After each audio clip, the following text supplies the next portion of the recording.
அத்தியாயம் 68 கருப்பு குளம். காயமடைந்த மனிதர்களையும் எல்சையும் விட்டுவிட்டு கபிலன் மீண்டும் மிகப்பெரிய தங்க சிலுவை அடையாளத்தை நோக்கி ஓடத் தொடங்கினான். அவன் அவ்வப்போது நின்று சில பலகீனமான அரக்கர்களைக் கொள்வான். ஆனால் ஒட்டுமொத்தமாக அவனுடைய பயணம் மிகவும் சீராக இருந்தது. முதல் காரணம் அவன் எடுத்த வெள்ளை காதணி கலைப்பொருள் மற்றும் இரண்டாவது காரணம் வானத்தில் ரோந்து சென்ற பியா. நடந்து கொண்டிருக்கும் போது பகல் இரவாக மாறியது. அப்படியே ஒரு வாரம் கடந்துவிட்டது. இந்த வாரத்தில் கபிலன் நிறைய குறைந்த தரவரிசை அரக்கர்களைக் கொன்றான். அவர் 2 புதிய தரவரிசை அரக்கர்களையும் எதிர்கொண்டான். மேலும் பியாவின் உதவியுடன் அவன் இருவரையும் கொன்றார். ஆனால் பல அரக்கர்களைக் கொன்ற பிறகும் அவன் ஒரு திருப்புமுனைக்கு அருகில் கூட இல்லை. மறுபுறம் டன் கணக்கில் விலையுயர்ந்த பழங்களை சாப்பிட்ட பிறகு பியா இறுதியாக +E தரவரிசையை படைந்தான். +E தரவரிசையை அடைய அவள் இவ்வளவு வளங்களை உட்கொள்வதைக் கண்டு கபிலன் கொஞ்சம் பயந்தான்.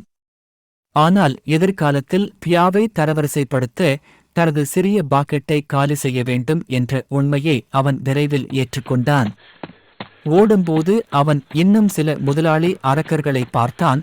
ஆனால் அவை அனைத்தும் -C தரவரிசை அல்லது அதற்கு மேல் இருந்தன.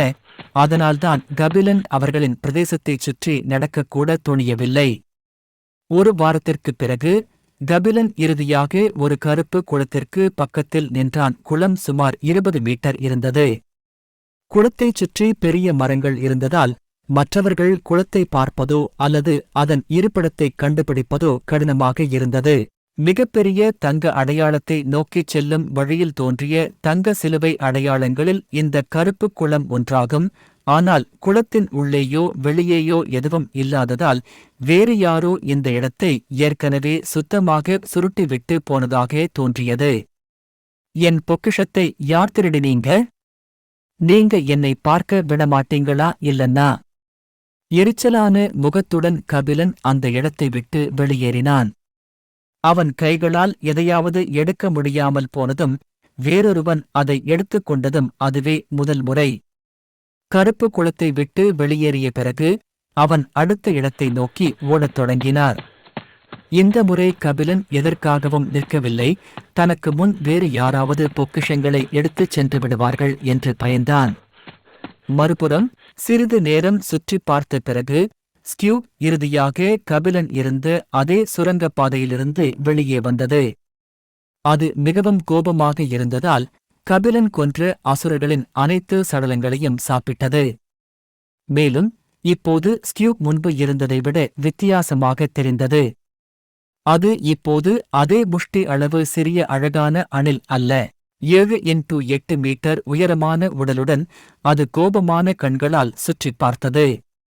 அது 2 முறை இரையை இழந்ததால் முதலாவது மரத்துண்டுக்குள் மறைந்த ரேகன் மற்றும் இரண்டாவது ஸ்கியூக் சாப்பிடுவதில் மும்முரமாக இருந்தபோது தப்பிச் சென்ற கபிலன். அந்தச் சிறிய இரையைச் சாப்பிடுவதற்காக ஸ்கியூக் இதை எப்படி ஏற்றுக்கொள்ள முடியும்? அது தன் தோழர்களைக் கூட விட்டுச் சென்றது. இப்போது அது என்ன செய்ய வேண்டும்? அதன் தோழர்களுக்கு என்ன முகத்தை காண்பிக்கும்? உறுதியான முகபாவத்துடன் ஸ்கியூக் அந்த சிறிய தோற்றமுடைய உயிரினங்களைக் கண்டுபிடிக்க முடிவு செய்தார். எதுவாக இருந்தாலும் அது நிச்சயமாக அவற்றை ருசிக்கப் போகிறது. மேலும் அனைத்து சடலங்களையும் சாப்பிட்ட பிறகு ஸ்கியூக் தரவரிசையை அடைந்தது. இப்போது அதன் கண்காணிப்பு திறன்களில் 1 தரவரிசை அதிகரித்ததால் அவற்றைக் கண்டுபிடிப்பதில் மிகவும் நம்பிக்கையுடன் இருந்தது. அதனால்தான் ஸ்கியூக்கால் அதன் இரைகளில் ஒன்றின் மெல்லிய வாசனையை உணர முடிந்தது. அது அதை சாப்பிடுவதற்கு முன்பே ஓடிவிட்டிருந்தது. விரைவில் அல்லது பின்னர் அவர் கபிலனையும் பியாவையும் கண்டுபிடித்து சாப்பிட்டு விடுவார். கபிலன் மற்றும் ரேகனை சாப்பிடுவது பற்றி ஸ்கியூக் யோசித்தபோது அது உற்சாகத்தில் துள்ளிக் குதித்தது. அதன் கால்களுக்கு கீழே உள்ள தரை 1 மீட்டர் அளவுக்கு சிதைந்தது. இப்போது யாராவது அதன் கண்களை பார்த்தால் அவர் நிச்சயமாக அதிர்ச்சியில் மயங்கிவிடுவார். ஏனெனில் அதன் கண்கள் ஒரு குழந்தையைப் போல மின்னின. அதன் பெரிய பயங்கரமான தோற்றத்துடன் பொருந்தவில்லை. சிறிது நேரம் அங்கேயே குதித்த பிறகு ஸ்கியூக் 2 வெவ்வேறு திசைகளை பார்த்துவிட்டு அவசரமாக அருகிலுள்ள மரத்தின் மீது ஏறினார். ஸ்டியூக் தனக்கு அருகில் இருந்த நபரை நோக்கிச் சென்று கொண்டிருந்தது. இதற்கிடையில் பார்த்திபன் 2வது மாடியில் தோன்றிய தருணத்தில் ஒரு -D தர அசுரனை சந்தித்தார். 2வது மாடியில் தோன்றியவுடன் ஒரு உயர் பதவியில் இருக்கும் அரக்கனை பார்த்து அவன் சற்று பதற்றமடைந்தான். ஆனாலும் அவனுடைய சக்தி +E தரவரிசையில் இருந்தது. சிறிது போராட்டத்திற்குப் பிறகு அவன் அந்த அரக்கனை கொன்றான். அசுரனை தோற்கடித்த பிறகு அவன் ஓடிவிட விரும்பினான். ஆனால் துரதிருஷ்டவசமாக அவன் தோன்றிய இடம் மரங்களோ அல்லது மறைவிடமோ இல்லாத ஒரு சமவெளி. அதனால்தான் பார்த்திபன் பல அசுரர்களால் குறிவைக்கப்பட்டார். இறுதியில் அதை தாங்கிக் கொள்வது அவனுக்கு மிகவும் கடினமாகியது. மேலும் பார்த்திபன் நிலத்தடியில் இருந்து 20 மீட்டர் உயரமுள்ள ஒரு பெரிய புழு வெளியே வருவதைக் கண்டபோது வேறு வழியில்லாமல் தனது சக்தியால் அருகிலுள்ள காட்டை நோக்கி ஓடினான். ஏனென்றால் அந்த புழு மான்ஸ்டர் C தரவரிசையில் இருந்தது. தனது +E தரவரிசை பலத்தால் பல கீழ்நிலை மான்ஸ்டர்களை தோற்கடிக்க முடியும் என்று பார்த்திபன் நம்பிக்கை கொண்டிருந்தார். அவனால் -D தரவரிசை மான்ஸ்டர்களை கூட எதிர்த்து போராட முடியும். ஆனால் அவரை விட 2 முழு தரவரிசையில் இருக்கும் ஒரு மான்ஸ்டரை எதிர்த்து போராட அவனுக்கு எந்த வழியும் இல்லை. அதனால்தான் ஒரு நொடிகூட காத்திருக்காமல் அவன் முழு வேகத்தில் ஓட ஆரம்பித்தான். அதன் பிறகும் கூட அவன் பல முறை புழுவின் எண்ணற்ற தாக்குதல்களால் கிட்டத்தட்ட இறக்கும் தருவாய்க்கு சென்றான். பார்த்திபன் தனது ஆயுதக் கிடங்கில் உள்ள அனைத்து ஆயுதங்களையும் திறமைகளையும் பயன்படுத்தியிருக்காவிட்டால் நிச்சயமாக இருந்திருப்பான். 3 மணி நேரத்திற்கும் மேலாக தனது உயிரை பணயம் வைத்து ஓடிய பிறகு பார்த்திபன் இறுதியாக அருகிலுள்ள ஒரு காட்டை அடைந்து அந்த புழு அரக்கனை தவிர்க்க முடிந்தது.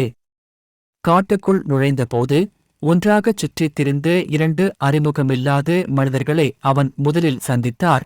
ஆனால் பார்த்திபன் அவர்களை பார்த்துவிட்டு வெளியேறினார். அவன் 2வது மாடியின் நடுப்பகுதியை அடைய வேண்டியிருந்தது. 2வது மாடியில் அவன் தோன்றியபோது அந்த அமைப்பு இறுதியாக அவனுக்கு விலைமதிப்பற்ற ஒன்றின் இருப்பிடத்தை கொடுத்தது. சிஸ்டம் அறிவிப்பை பார்த்த பார்த்திபன் கொஞ்சம் மகிழ்ச்சியடைந்தார். உங்களுக்கு கிடைத்த மிஷன் வாய்ப்பு கோபுரம் 2வது மாடியின் மையத்தை அடைந்து பண்டைய மரத்தின் சிவப்பு பழத்தை கண்டறியவும். வெகுமதி 1 பழங்கால மரத்தின் பழம். தண்டனை இல்லை. கால எல்லை இல்லை. அது சரியாக ஒரு பணி இல்லை. ஆனால் அமைப்பு பேசியிருந்தால் அந்த பழம் சாதாரணமான ஒன்றல்ல என்று அர்த்தம். உற்சாகமான முகபாவத்துடன் பார்த்திபன் சிஸ்டம் விண்டோவுக்குள் காட்டப்பட்ட கருப்பு புள்ளியை நோக்கி ஓடத் தொடங்கினார்.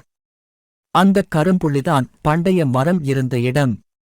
பார்த்திபனின் கடைசி பணியான வாளை கண்டுபிடிக்க வேண்டியிருந்தது. ஏனெனில் அமைப்பு குறிப்புகளின்படி வாள்மேல் தளங்களில் எங்கோ இருந்தது. அதனால்தான் அவன் அதைப் பற்றி பெரிதும் கவலைப்படவில்லை. ஓடிக்கொண்டிருக்கும்போது பார்த்திபன் மேலும் 2 அரை மனிதர்களையும் ஒரு எல்ஃப் சில மான்ஸ்டர்களுடன் சண்டையிடுவதைப் பார்த்தான். கோபுரத்தின் 2வது தளம் முதல் தளத்தை விடக் குறைவாக இருந்தது.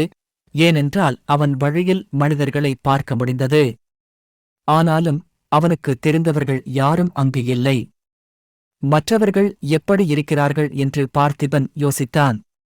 எல்லோரும் தாங்களாகவே வலிமையானவர்கள் என்பது அவனுக்கு தெரியும். ஆனால் கோபுரம் மிகவும் ஆபத்தானதாக மாறிக்கொண்டிருந்தது. அவர்கள் பாதுகாப்பாக இருந்து கோபுரத்தை வெற்றிகரமாக ஏறுவார்கள் என்று அவன் நம்பினான்.